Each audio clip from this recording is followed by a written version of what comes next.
Votes for Women just arrived. Very excited about this. This is from Fort Circle Games, a game by Tori Brown about the women's suffrage movement in the United States between these years right here. I've been very excited about this. What an interesting topic for a game. And Fort Circle's production values are always awesome.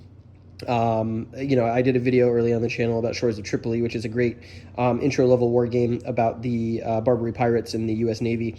This looks to continue their tradition of sort of like undergame topics with beautiful graphic design and production values. I'm not going to do necessarily a traditional unboxing because so many people have been doing those. But what I am going to do is show you why this production is so good. And why it stands out and why it's genius. I don't know about the rest of you, but when I buy a game, in addition to wanting to have fun playing it, I also tend to buy games because they're beautiful objects, right? Whether it's the maps or the pieces or the whole package put together, the cards, the artwork, many times original artwork. All of that stuff is very attractive to me as a lover of physical analog media. And one of the reasons why I have so many games, because I think there's inherent value in a game, even if you don't play it, simply for its artistic presentation. And Votes for Women goes above and beyond the Call of Duty in that department. So I'm going to open this up. We'll briefly go through what's in here from a component perspective. I'm going to play this weekend. Which should be very fun. But I want to show you some of the extras that they put in here, and I wish more games would adopt this this move when they put their games together. So first of all, if you've watched anyone else's coverage of the unboxings of this game, you know that it comes with just a ton of wooden pieces. We've got these little folks, these little suffragist pieces here. We've got cubes for the influence, orange and purple, that you're going to be putting into states. Red are the anti-suffragists, I believe. We've got check marks and crosses for whether a state wants to adopt the right for women to vote, and some tracking cylinders, it looks like. A lot of wood in here, which is really nice. A lot of custom dice in here, which are really nice. D12s, which look like they're actually D4s, D8s, D6s, and you roll these dice for a lot of different things. This game comes with a fully solo system as well, and you can play it cooperatively in addition to competitively, so there's a lot of bang for your buck in here. We've got cards, and there's the patriarchy right off the bat. Look at that. We've got cards, so we've got state cards. You can win states, and states will give you once per game special abilities, from what I understand. We've got strategy cards, which are going to be sort of like your CDG-style actions and so forth. Here's the Seneca Falls Convention. Some, just great graphic design on these, as you would expect from Fort Circle. They remind me a lot of the way that the Shores of Tripoli cards were laid out.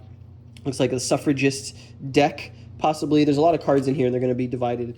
Here's the rules of the game. It's not a complicated game. It's going to be very similar to something like 1960, and the designer has even said that he sort of looks at that game as sort of like the progenitor of Votes for Women. The board's even very similar, different regions of states. You're going to be moving around, spending your influence, trying to get women the right to vote. There's a whole congressional aspect to it as well on the map. But it's not a long rule book. It's a pretty straightforward game. Talking about playing with two suffragist players co-op, playing with two players who are anti-suffragist, and then playing solo or co-op with the Oppobot. So not a huge number of pages. We're looking at 11 pages total of rules. And then on the back, it looks like this is an example of play, managing the Oppobot. So yeah, 12 pages of rules when you're talking about solo play. Okay, that's all the game component stuff. But then there's this amazing historical supplement and designer's notes. Look at the art. Look at the historical art they chose for this game. I love this. I have I'm working on a game design idea right now that's going to sort of adopt this philosophy in terms of using art that's available in like National Archives and stuff for a very specific moment in time, propaganda posters and all of that stuff. So in here we've got a quote from the designer. I created Votes for Women as a love letter to one of the most successful movements in American history, which is awesome. He talks about designing the game, a few notes about the language. I love the blue color they used for the book. The Patriarchy and Declaration of Sentiments, the historical documents timeline. So this is what I really wanted to talk about. So it would be one thing for him to put this book together and talk about all of the historical documents that he looked at when it came to this particular issue. But Fort Circle has gone one better. And let's just see if there's anything on the back here. No? Okay. Fort Circle has gone one better. Each of these paragraphs about these historical documents have been replicated in this box in their entirety. So here's a postal telegraph cable company, Night Lettergram. This is an actual historical telegram that was sent.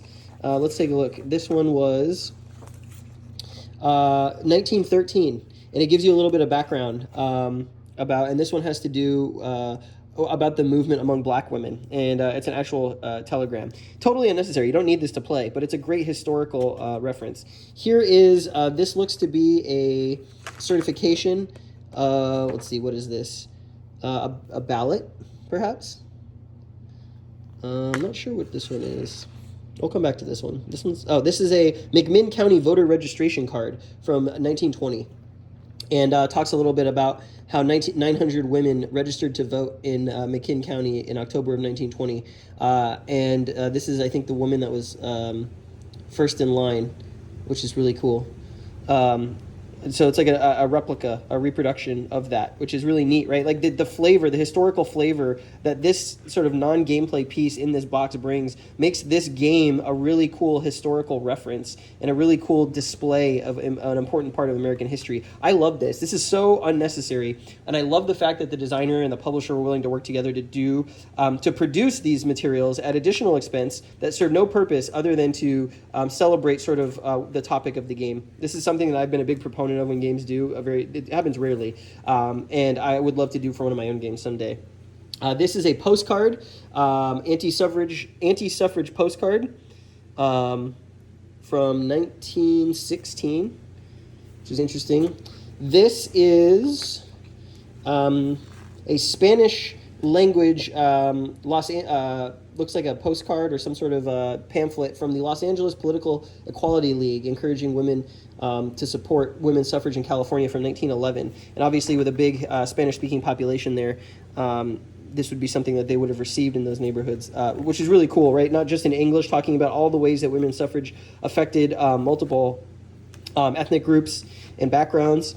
Here is a women's suffrage ballot, a specimen ballot. This is from 1912, from an election in Cairo, Illinois. This is cool. This is so cool. I love that they did this. Here is a letter. This is a letter. Standard Guano Company. This is about. This is from 1913. And it was about the visit of a UK suffrage activist to America. That's awesome. And these are nicely textured. They have like different materials they're printed on, which is really neat. This one's double-sided. United States Court, Northern District of New York. Indictment for illegal voting. This is going to be, in 1873. This was Susan B. Anthony's indictment for voting for Ulysses S. Grant, which is pretty crazy. Wow, this is so cool. Obviously, Susan B. Anthony, one of the major figures of this period and of women's voting in the U.S. This is, let's see, what are we looking at here? This is H.J. Resolution 1. This is the 66th Congress passing an amendment to supporting an amendment to extend women's suffrage. And 36 states, when this was drafted, 36 states needed to still ratify. This was 1919. That's very cool. There's actually a modern Women League of Voters pamphlet in here, which is really cool that they included this. So very cool. And you can go to their website and check them out, lwv.org. There's this game is sort of kind of a powerful spokespiece to democracy, right? The ability for you to cast your vote, to be represented. This is a New Southern Citizen. New Southern Citizen. So this is the Southern States Women's Suffrage Conference from 1914. It's pretty neat there. American Constitutional League. This is a letter from 1918 about a letter against women's suffrage, and you can actually read the whole thing here, double-sided, which is really cool. Like to have these actual historical documents to read and look at after you've played the game, to understand how exactly what exactly it was like in this period, the types of language people were using, the types of letters people were writing. Just such a cool display of the history beyond just playing the game.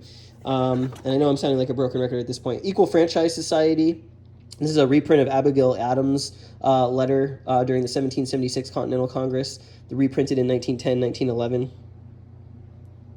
It's pretty cool. Here's a replica. Oh, what is this? This is looks like a cocktail napkin letter.